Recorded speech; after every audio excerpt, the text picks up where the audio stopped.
प्रातः क्लास चल रहा था।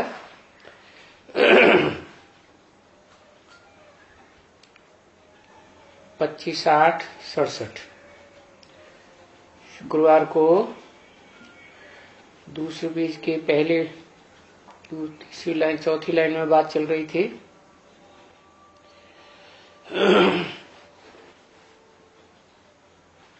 जो गोद का बच्चा होगा प्रिंस, वो कोई ताज थोड़ी पहनेगा। फिर बिगर ताज भी तो उनको राजकुमार ही कहेंगे ना। है जिम्मेवारी का ताज शूटिंग पीरियड में और पवित्रता का ताज। तो बाप बैठकर समझाते हैं कि ये है जरूर वैकुंठ का शहजादा।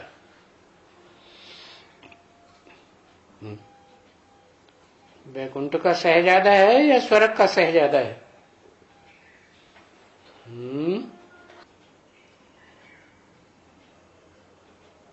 बताओ।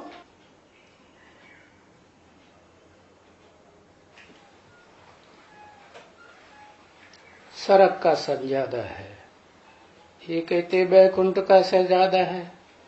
अच्छा, स्वर्ग का शहजादा है वो तो बाबा ने बता दिया कि हाँ फर्स्ट प्रिंस बनेगा सतयुग में।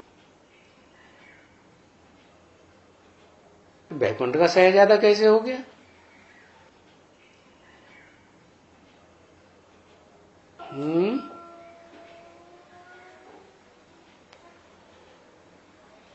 वैकुंठ में शहजादा कैसे बन गया? और बाबा ने कहा है जरूर ये शहजादा वैकुंठ का।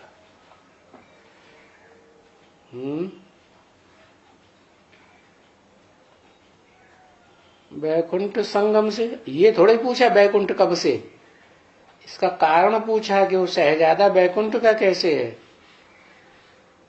संगम में कृष्ण कौन है?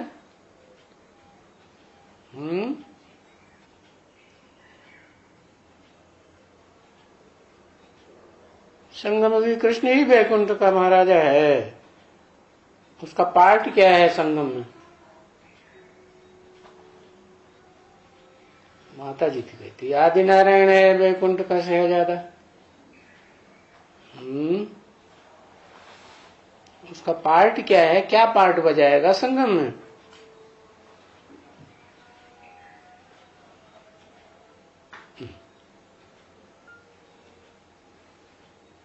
निराकारी पार्ट हो जाएगा। उसका निराकारी है साकारी कैसे पता चलेगा?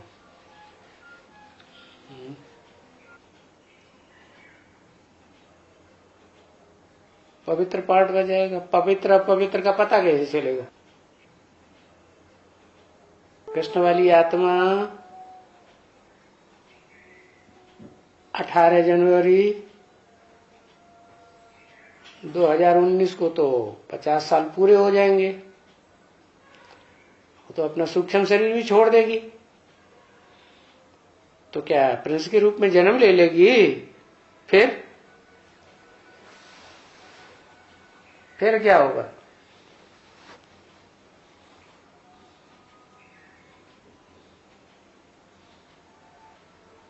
बाप समान बन जाएगी। वाह भाई, बाप समान बन जाएगी माना बाप समान बन जाएगी माने प्रजापिता बन जाएगी। अरे प्रजापिता नहीं बन जाएगी?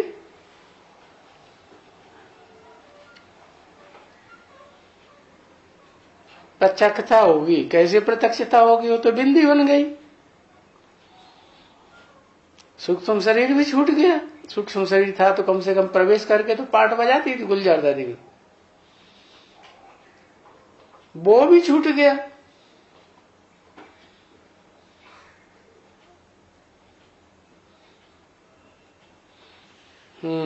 चलो, बच्चे के द्वारा बाप की प्रत्यक्षता। बच्चा बनेगी वो कैसे? बच्चा तो सतयुग में बनेगा। अरे बाबा को तो पहले ब्रह्मा वाली आत्मा वैकुंठ वाली पहचाने की क्या नाम, जो सतयुग में यह बताया है, उनको राजकुमार कहेंगे, उनको कह के बताया। बाप समझाते हैं ये है जरूर वैकुंठ का सहजादा, फिर उसकी तरफ इशारा कर दिया, ये है जरूर वैकुंठ का सहजादा। ये माने कौन, ये कह के किस तरफ इशारा करते, ब्रह्मा की तरफ। जब ब्रह्मा की तरफ इशारा करते तो ब्रह्मा वैकुंठ में क्या प्रिंस बनेगा, शहजादा बनेगा, कैसे पार्ट हो जाएगा?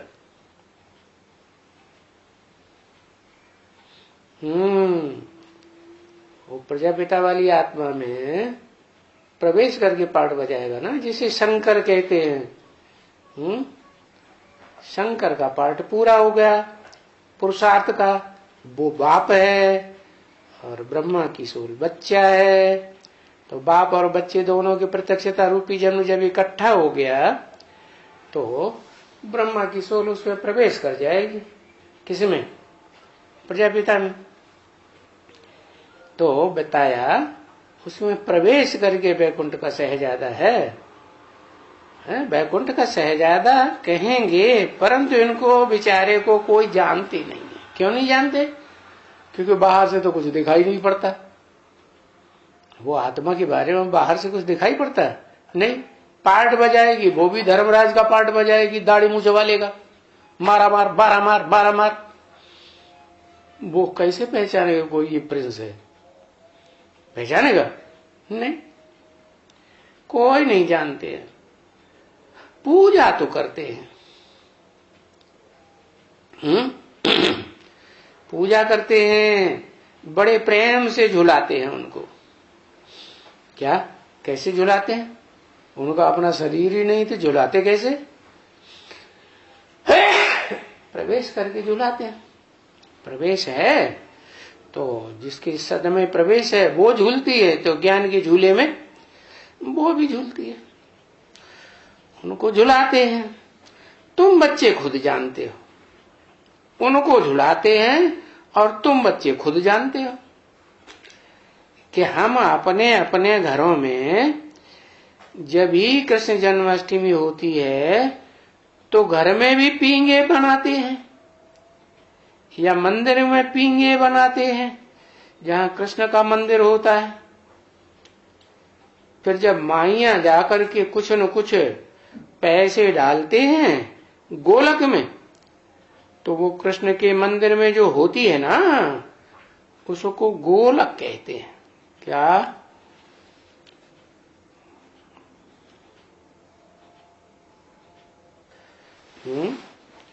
गोलक में क्या डाला जाता है? जो भी पैसा मिलता है वो डाला जाता है। तो गोलक कौन सी हुई?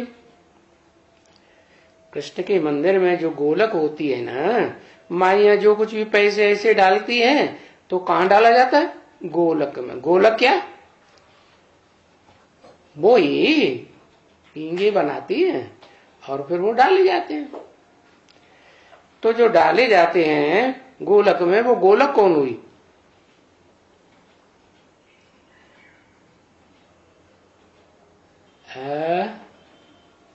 शिव बाबा। वाह भाई, शिव बाबा हो गई गोलक। मिलेगी किसको पैसे? हो किसके पास डाले जाएंगे? प्रजापिता के पास। तो उसको गोलक कहते हैं। गोलक क्यों कहते हैं? तो गौ माने गौ, लक माने भाग्यशाली।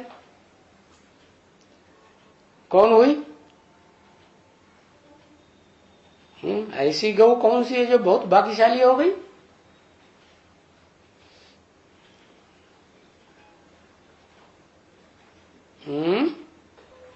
अरे भाई, गोलक लक्ष्मी हो गई। अच्छा, लक्ष्मी के पास काम पैसा, हाँ, कामधेनु गौ हो गई गोलक। अच्छा, जो भी ज्ञान धन मिलेगा मनन चिंतन मंथन करके वो गोलक में डाला जाएगा। तो उसमें पैसा भी डालते हैं। क्या कहा? पैसा भी डालते हैं और कृष्ण कृष्ण करके पुकारती भी हैं। क्या? माइया कृष्ण कृष्ण करके पुकारती भी हैं तो खुशविश भी होती है, देख देख करके ही बहुत खुश होती है। वाह भाई! क्योंकि पूजा करनी होती है ना। जैसे क्राइस्ट को देख करके, जब छोटा क्राइस्ट है ना तो बहुत खुश होते थे। आजकल तो क्राइस्ट को भी हूबहू कृष्ण के माफिक बनाते हैं।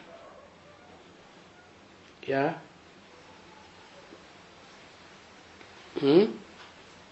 ये बताने की क्या जरूरत? क्राइस्ट को हूबहू कृष्ण के माफिक बनाते हैं। कौन से कृष्ण के माफिक बनाते हैं?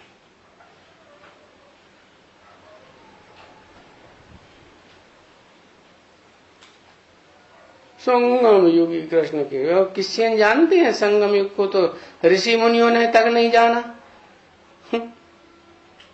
ऋषि मुनि सब बातें तो शास्त्रों में लिखी हैं संगम युग की, लेकिन ये नहीं जानते कि संगम युग कोई अलग से युग है।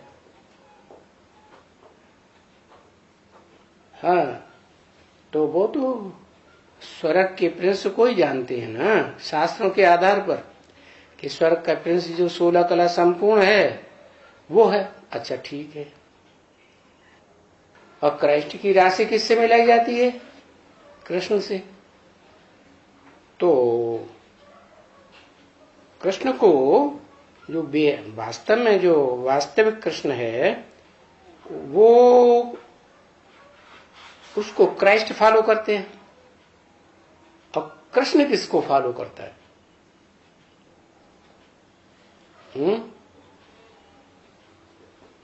जो हो वो वैसा ही बना देते हैं जैसा संगम में था। संगम में जिसमें प्रवेश किया वैसा था ना। तो जिसका शरीर है वो देखा जाता है, वो पहचाना जाता है। जिनका शरीर ही नहीं है तो पहचानते नहीं।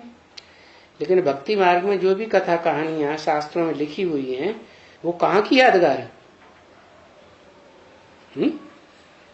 कहाँ की? संगम युग की यादगार। तो उनको भी ताजबाज दे करके, ताज क्या? जिम्मेवारी का ताज दे देते हैं कि भाई संभालो विश्व की बादशाही। माँ के ऐसे गोद में दे देते हैं जैसे कृष्ण की माँ गोद में, यशोदा की गोद में दिखलाते हैं ना। कृष्ण की माँ कौन दिखाते हैं?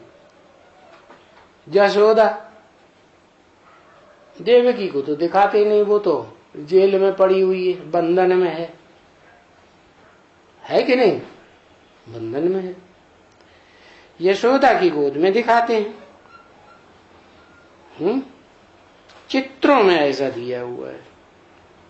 अरे चित्रों में दिया हुआ है तो असलियत क्या है?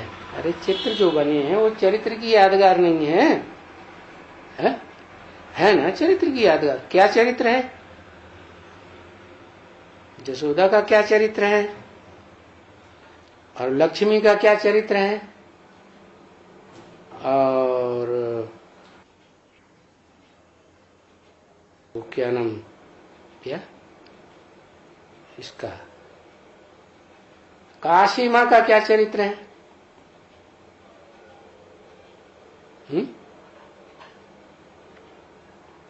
चरित्र का अंतर पता नहीं है।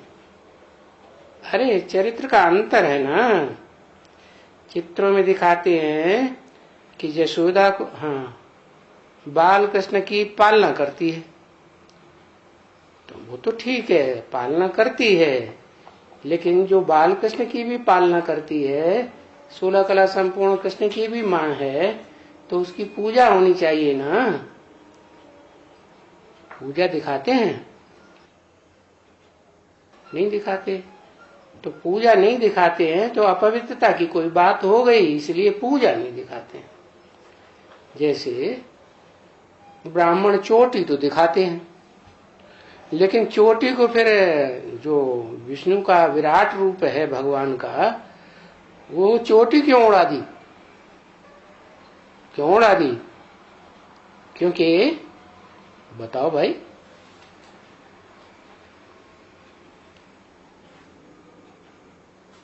मस्तक को कहते हैं देवता समान अपवित्रता के कारण। वो तो प्रजापिता का पार्ट है ना, वो तो अंत तक बच्चों की सेवा में रहेगा, संग का रंग लगाता रहेगा सृष्टि का पूरा विनाश होने तक। तो सारी पवित्रता की बात आ जाती है पूजा की, इसलिए चोटी को नहीं दिखाते। तो आजकल इन क्राइस्ट के बाद डॉट डॉट डॉट, बाबा ने समझाया ना, क्राइस्ट और कृष्ण वो तो राशि तो एक है ना। क्राइस्ट में भी का और कृष्ण में भी का, राशि तो एक ही हो गई। तो वो लोग कॉपी करते हैं। कौन लोग? क्रिश्चियन लोग। क्रिश्चियन लोगों ने कॉपी किया कृष्ण से। कौन से कृष्ण को कॉपी किया? सतयुग के कृष्ण को, क्योंकि सतयुग के कृष्ण को ही ऋषि मुनियों ने जान लिया कि सतयुग का कृष्ण जो है वहीं तक बुद्धि उनकी पहुंची। लेकिन वास्तव में जाने अनजाने में उन्होंने जो कुछ भी शास्त्रों में लिखा है वो कहाँ की बातें लिखी है? संगम युग की लिखी है। तो वो लोग कॉपी करते हैं, जैसे कि कह के छोड़ दिया। जैसे कि, अरे कॉपी करती है तो किस, जैसे कि क्यों कहा?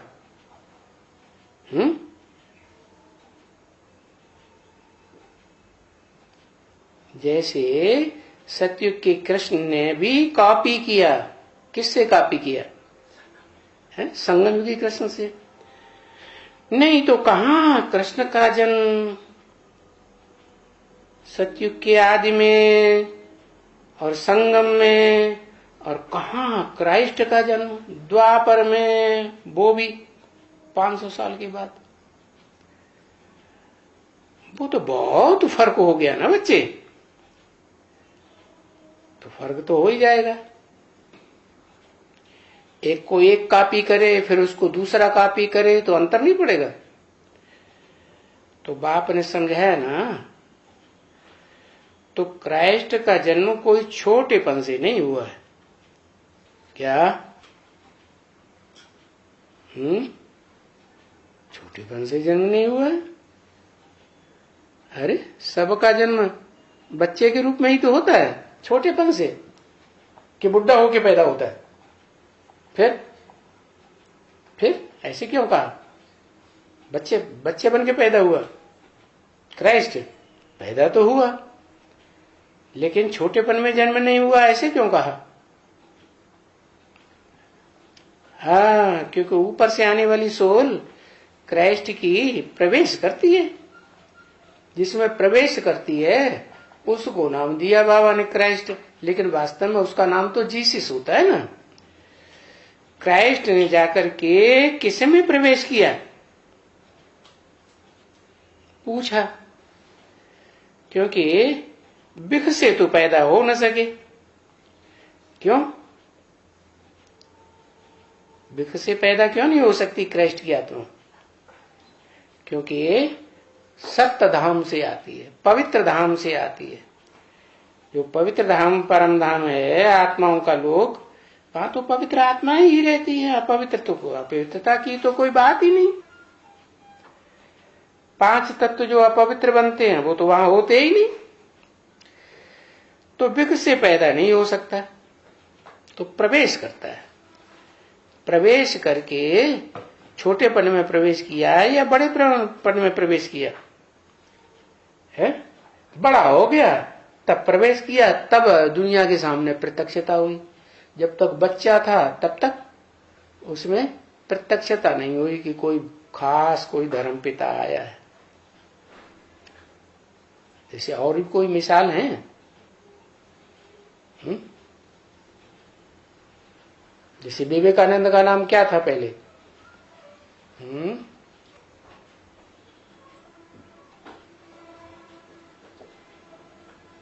नरेंद्र था। तो नरेंद्र पहले नाम था विवेकानंद का। फिर बाद में जब सोल ने प्रवेश किया तो नाम बदल गया, विवेकानंद हो गया। ज्ञान की बातों में बहुत रस लेने लगे। ऐसे सभी धर्म पिताओं का ऐसे ही होता है।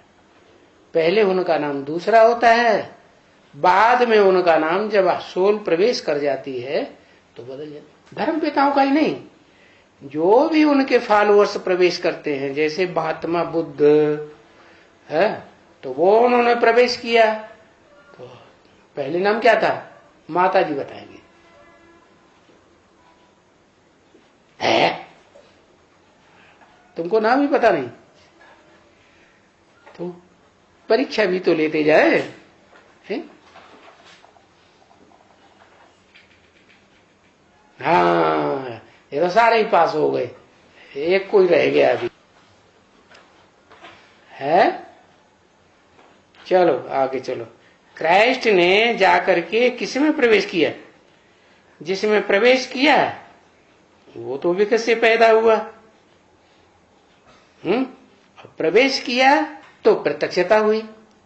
तो प्रत्यक्षता होना माने, प्रत्यक्ष होना माने जन्म लेना। जैसे धर्म पिताओं का जन्म होता है प्रत्यक्षता रूपी जन्म, ऐसे ही धर्म पिताओं का जो बाप है, बेहद का बाप, ग्रेट ग्रेट ग्रैंडफादर, उसकी भी ऐसे ही प्रत्यक्षता होती है।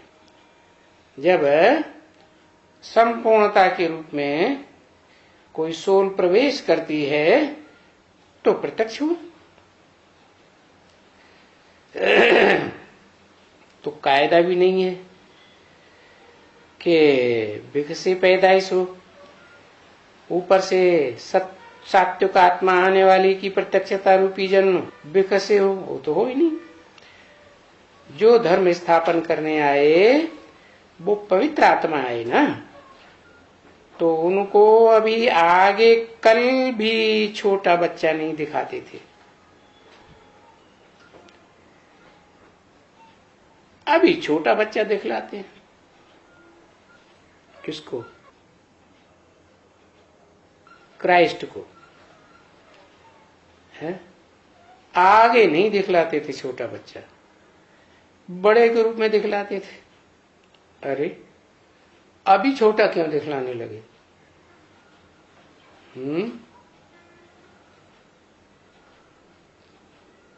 क्योंकि अभी जिसको वो फॉलो करता है ना, वो आत्मा सात्विक बन रही है या नहीं बन रही है? आगे तो ऐसे ही क्रॉस पर उसमें दिखलाते थे। जब उनको मारा है तो क्रॉस पर चढ़ाई दिया, कीलियां ठोंक करके। तो ये तो बच्चे समझते हैं। क्या क्या समझते हैं? अभी जो भी धर्म स्थापक होते हैं उनको ऐसे थोड़े ही कोई मार सकते हैं। क्या कि कीलियां ठोक के मार दें? अरे फिर क्राइस्ट को कीलियां ठोक के नहीं मारा गया क्या? कभी देखा है इसे? नहीं मार सकते हैं कोई को, धर्म स्थापन करने वाले को। ये तो अभी तुम्हारी बुद्धि कहती है जो स्थापना करने आएगा उसको फिर मारेंगे कैसे वास्तव में? तो फिर किसको मारा?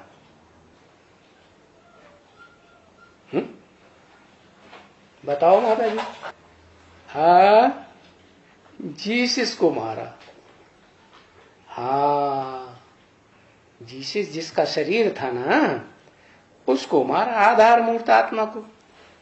वो आधार मूर्त आत्मा वो ही होती है जो द्वापर युग में ऋषि मुनि थे और सतयुग त्रेता में नारायण बने थे। क्या यही सप्तऋषि हैं जिनको गीता में विभूतियों के रूप में दिखाया गया है। विभूति माने विशेष, वि माने विशेष, भूति माने ऐश्वर्यशाली। बड़े बड़े राजाएं हैं ना, तो जिसमें प्रवेश किया उनको दुख दिया। माना क्राइस्ट की आत्मा ने आकर के प्रवेश किया जीसस में और उनको दुख दिया, कीलियां ठोक करके। यहां तो बाप ने समझाया ना, बच्ची, जो पहले आते हैं सतो प्रधान में, उनको आने से ही उनको इतनी सजा। क्या? जो सतो प्रधान में पहले आते हैं उनको आने से ही इतनी सजा। ये कौन सा कर्म है जिसके कारण उनको सजा मिली इतनी?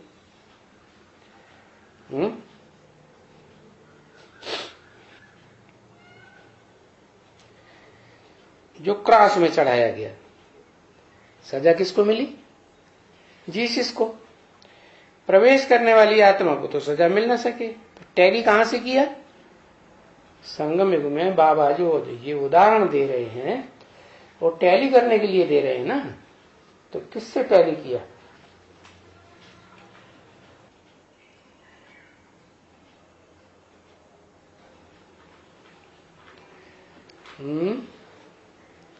हाँ, भगवान को जितना रुलाया है उतना और किसी को तो दुनिया वालों ने रुलाया। प्रवेश करने वाली आत्मा थोड़े की रुलाया है। ये तो प्रत्यक्षता के समय की बात है ना, कि जो भी बच्चे पैदा होते हैं दुनिया में भी, द्वापर कलयुग में खास, क्योंकि नरक की दुनिया है, नरक की दुनिया में ही बाप प्रत्यक्ष होते हैं, तो हंसते हंसते पैदा होते हैं कि रोते रोते पैदा होते हैं। जब जन्म होता है ना, बच्चा जेल से बाहर आता है तो दिखाया उनको सजा इतनी मिली जो क्रॉस पर चढ़ाया गया। क्राइस्ट के लिए कहा जाता है ना, तो मनुष्य को इस बात की समझ नहीं है कि क्राइस्ट को सजा मिली या जिसमें प्रवेश किया उसको सजा मिली। तो किसको सजा मिली? जिसने प्रवेश किया उसको, जिसमें प्रवेश किया गया उसको सजा मिली। ये तो सभी वहां से आते हैं। कहां से?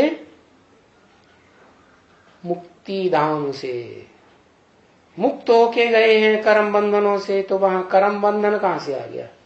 वहां पाप होता ही नहीं, पाप का नाम निशान नहीं, वो तो निष्पाप धाम है।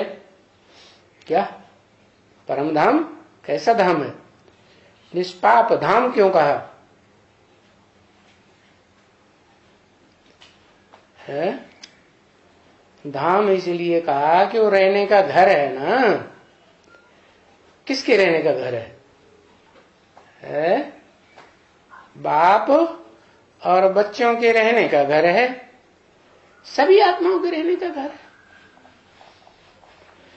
तो वहां आत्माओं का भी जो बाप है वो तो रहता ही है।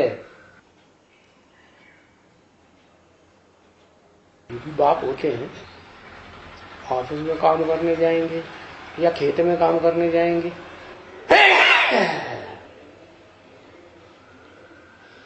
तो ऑफिस में से जब लौटेंगे तो बुद्धि कहां धरी होगी? परम धाम। घर में बुद्धि धरी होगी ना। तो बाप भी घर में रहता है, और कौन रहता है घर में? घर किसे कहा जाता है? परिवार को घर कहा जाता है, तेरे नहीं।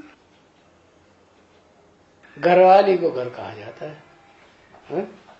जब लौटेगा ना, है घरवाला लौटेगा ना, तो किसकी याद में लौटेगा? घरवाली से जाके मिलूंगा, पहली याद उसकी आएगी। तो धाम हो गया ना, मन बुद्धि का क्या हो गया? धाम। बड़ा खुश हो रहा है, तेरी की बहन रहेगी। अरे ये तो बाप की बात हो रही ना। अम्मा के पास जाएगा तो बहुत खुश होगा। तो देखो घर कौन हुआ? ईंटों का है, घरवाली ही घर हो गई ना, क्योंकि आत्मा जो है मन बुद्धि वहां रखी हुई है। तो ऐसे ही जो भी बच्चा पैदा होता है वो पहले कहाँ रहता है? माँ के अंदर ही तो रहता है। क्या बच्चा कहाँ रहता है? माँ के पेट में ही रहता है ना। वो स्थूल बात हो गई। ये है कौन सी बात? बेहद की बात। यहां जिसमें प्रवेश करते हैं उसका नाम क्या रखा?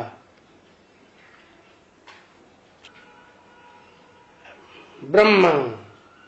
छोटा मोटा ब्रह्म नहीं, परम ब्रह्म, सब ब्रह्मा नामधारियों से परे।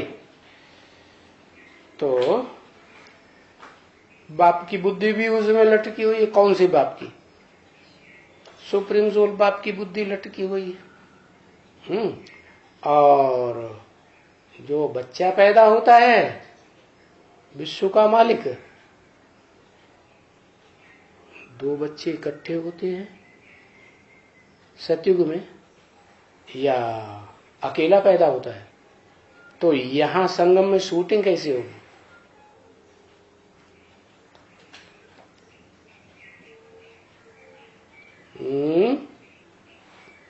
हाँ, यहाँ संगम में भी जो पैदाइश है वो पहले लक्ष्मी, वो नारायण की, फिर लक्ष्मी की पैदाइश होती है। तो पहले प्रत्यक्षता नारायण की होगी, और नारायण की प्रत्यक्षता को सबसे पहले रिसीव कौन करेगी?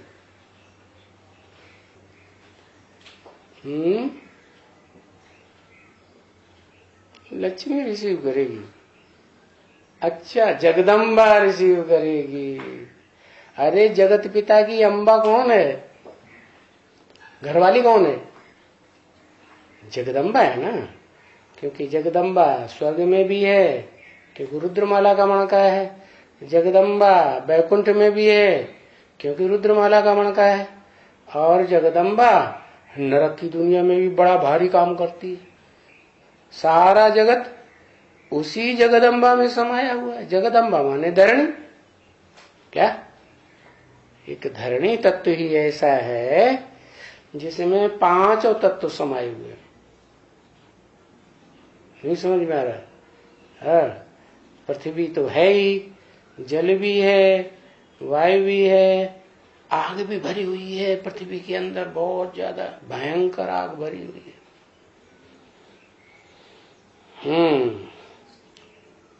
तो बताया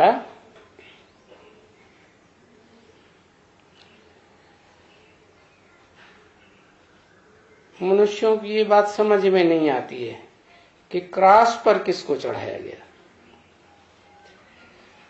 देहधारी को चढ़ाया गया। क्यों? क्यों चढ़ाया गया? ये तो सभी वहां से आते हैं, धर्म पिताएं परम धाम से, तो उनको कैसे चढ़ाया जाएगा? वो तो पवित्र आत्माएं हैं। फिर भी जिसमें प्रवेश किया है वो अनेक जन्म लेती हुई अपवित्र आत्माएं तामसी की ओर, तामस की ओर जाती है। तो उनकी कर्मातीत अवस्था देर में बनेगी। क्या? किसकी? किसकी? और वो कर्मातीत होकर के आई है ऊपर वाली। तो जो धर्म पिताएं हैं वो तो कर्मातीत हैं ही, एक जन्म में थोड़ी ही इतने कर्म विकर्म बन जाते हैं जो सजा खाने लायक बन जाए, तमो प्रधान थोड़ा ही बन जाएंगे एक जन्म। वो तो आधे जन्म व्यतीत करें तब कहीं रजो प्रधान बने, फिर पौना जन्म व्यतीत करें तब कहीं तमो प्रधान बने। तो कर्मातीत अवस्था में है, इसलिए उनको तो सजा नहीं मिल सकती। हाँ, जब प्रत्यक्षता होती है तो इस समय में सब चुकतू होता है, सबका हिसाब किताब चुकतू होता है। किस किस का है? जिसमें प्रवेश करते हैं उसका भी हिसाब किताब चुकतू होता है। जो प्रवेश करने वाली आत्मा है उसने भी कुछ प्रवेश करने के बाद कर्म बंधन बांधा होगा कि नहीं बांधा होगा? है, बांधा होगा ना। तो जो कर्म बंधन बांधा हुआ है, उस कर्म बंधन बांधे हुए के मुताबिक उसको भी कुछ न कुछ तो संग का रंग लगा है ना, कुछ न कुछ लेस तो लगेगा ही। तो सबका हिसाब किताब अपना अपना है। हाँ, बाप आकर के सब पतितों को पावन बनाते हैं। क्या सब पतितों को माने? इस दुनिया में सब एक जैसे पतित हैं या नंबरवार पतित हैं?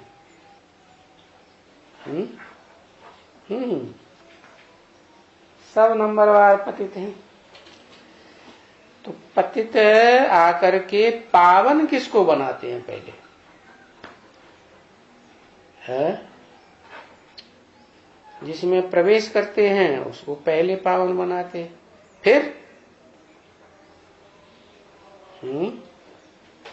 फिर उसके बाद कुछ गोल गोल नहीं समझ में आता।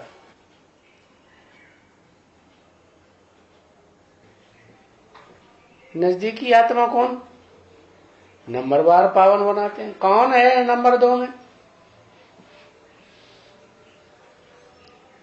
संग के रंग में बनाते हैं।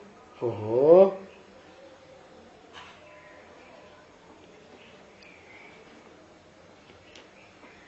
सब पतितों को पावन बनाते हैं। जगदम्बा पहले पतित है। जगदम्बा तो लास्ट नंबर है रुद्रमाला का, लेकिन नजदीक बहुत है। किसके है? फूल के, शिव बाप के, जो सदा हल्का रहता है, कभी भारी होता ही नहीं। उसे कर्म बंधन ही नहीं है तो भारी कहां से होगा? तो ज्यादा नजदीक होने के कारण उसी की पहले सदगति होगी ना, है? तो अम्मा की सदगति नहीं कर पाएगा पप्पा, तो फिर और बच्चों की कहाँ सदगति करेगा? करेगा? तो पहले पहले किसकी सदगति होती है? अम्मा की। और फिर बच्चों का नंबर लगता है। तो बच्चों में कौन कौन है?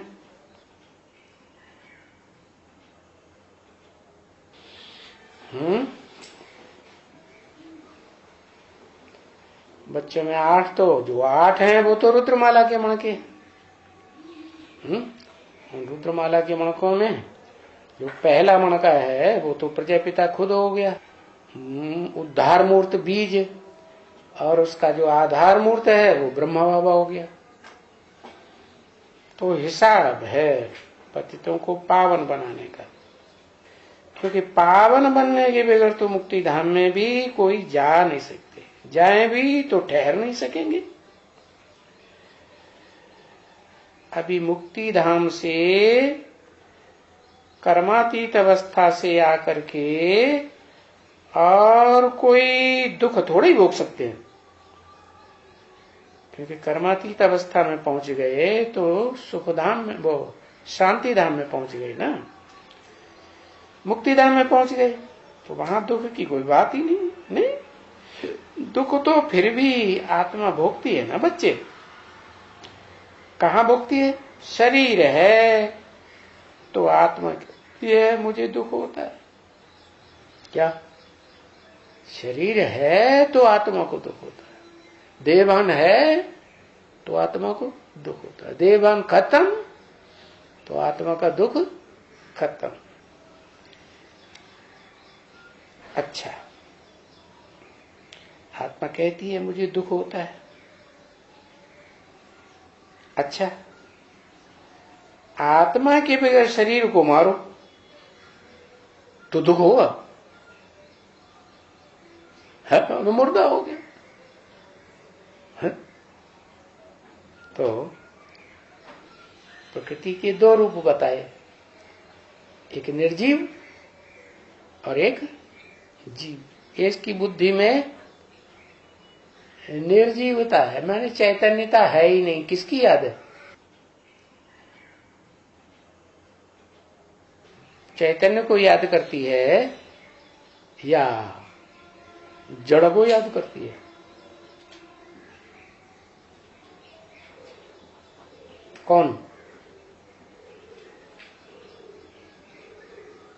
कौन सा जड़ याद आता है? शरीरधारी को याद करती है। और शरीरधारी का नाम भी तो बताओ, कौन सी शरीरधारी को? माताएं ज्यादातर अपने बच्चे के शरीर को भी तो याद करती है?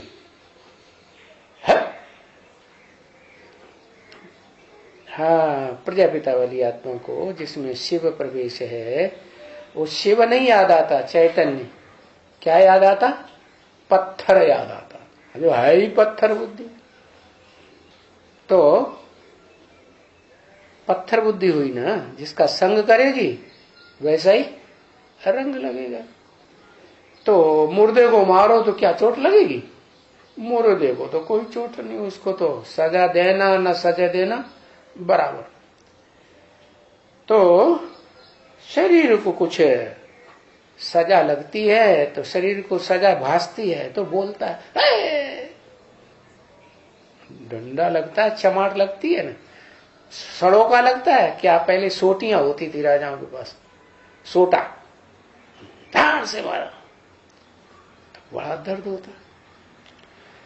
तो मुर्दा होगा तो कुछ भी नहीं बोलेगा, हिलेगा भी नहीं, बोलेगा भी नहीं, आंख खोल के लाल लाल आंखों से देखेगा भी नहीं, और बेभान होगा, जिंदा होगा, चैतन्यता होगी तो देखेगा, दुख होगा, बोल सके।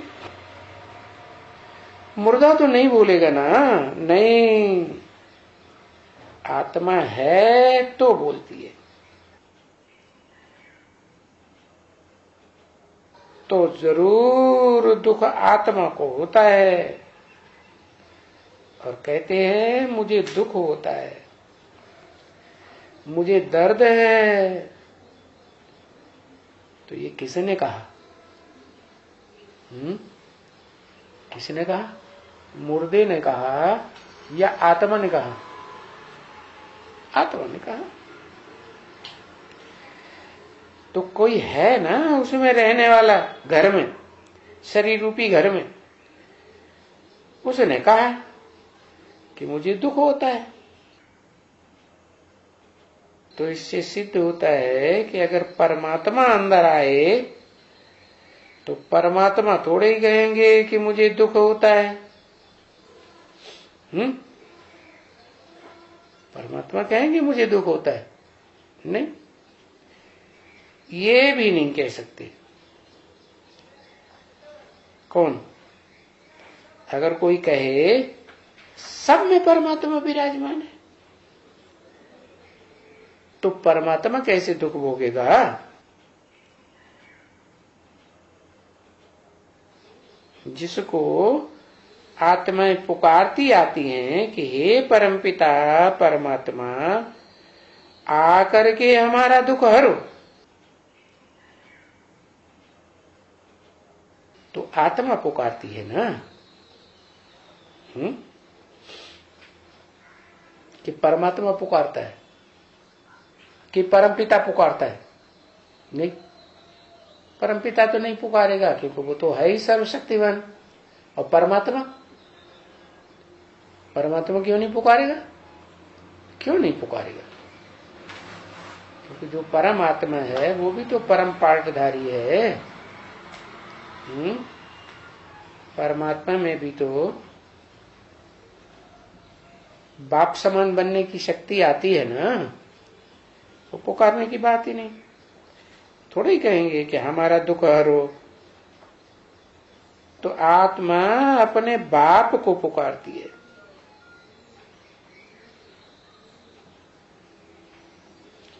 तो आत्मा कभी बाप को तो कहे कि हे फादर मेरा दुख हरो।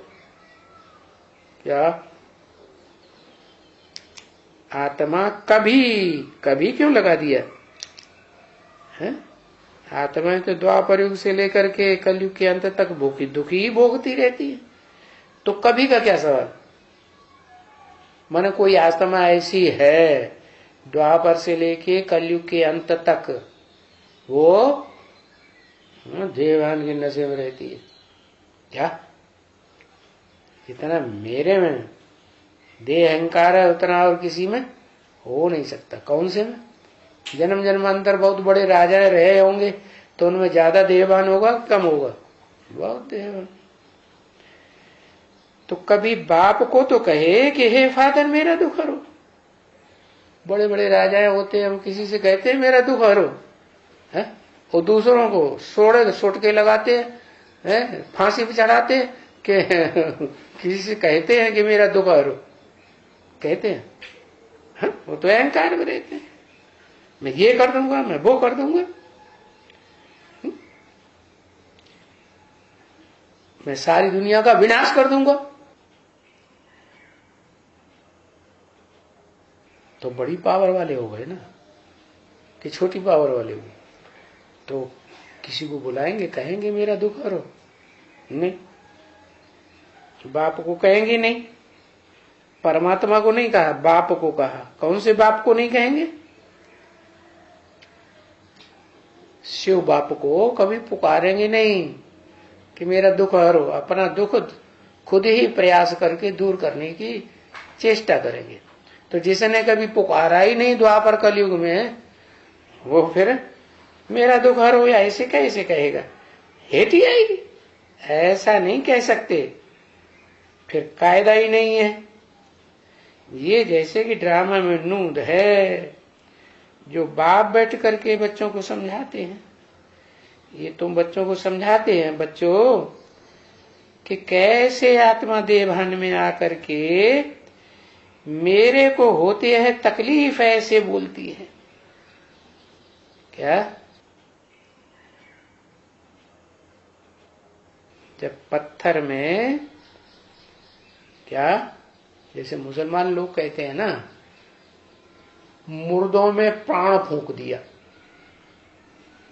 मुर्दे जो गड़े हुए थे कब्रिस्तान में, उनमें फूंक मार दी, आत्माएं आ गई, रूह फूंक दी। रूह माने प्राण। कयामत के समय में तो जब प्राण होगा तभी तो चिल्लाएगा कि मेरा दुख हरो।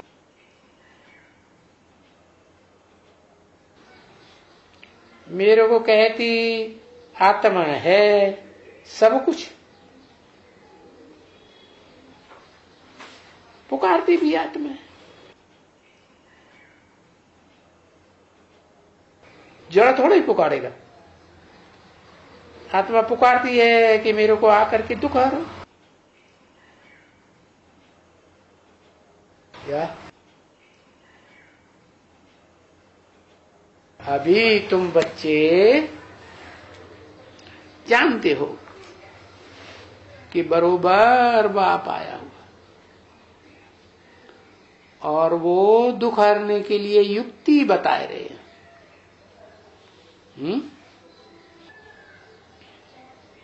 और तुम जानते हो कि हम यहां आए हैं। कौन हम?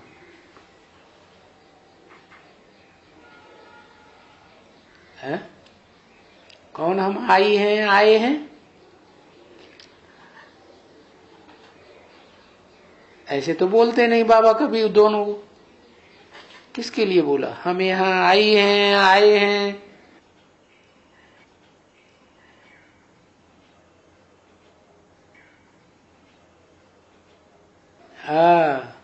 शिव शंकर बोलेंगे।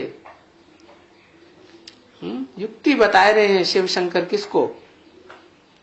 और तुम जानते हो कि हम यहाँ आए हैं। तुम जानते हो, माने एक नहीं है, दो हैं कम से कम।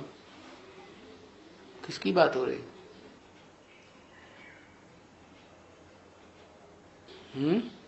लक्ष्मी नारायण की बात हो रही है कि हम यहाँ आए हैं एवर प्योर बनने के लिए। यानी कौन आए हैं? आत्मा आई है। समझा ना? ओम शांति।